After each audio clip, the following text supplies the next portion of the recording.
खरं म्हणजे दोन गोष्टी मला सांगितल्या पाहिजे.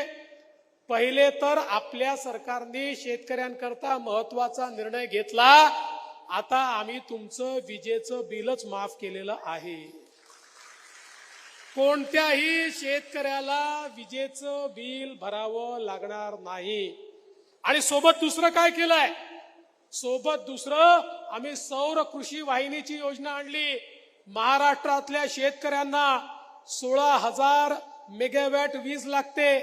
त्यापैकी 12,000 मेगावॅटचं त्या ठिकाणी आम्ही हरित ऊर्जीकरण किंवा सोलर मध्ये कन्व्हर्शन सुरू केलंय, जे 1.5 वर्षात पूर्ण होणार आहे. उलट 4,000चं आता काम अजून चालू करतोय. 2 वर्षानंतर शेतकऱ्यांच्या शेतात जाणाऱ्या विजेचा युनिट हा सोलरचा असणार आहे. त्यामुळे शेतकऱ्यांना 365 दिवस दिवसा वीज आम्ही देऊ. त्यांना रात्रीच्या विजेची आवश्यकता पडणार नाही.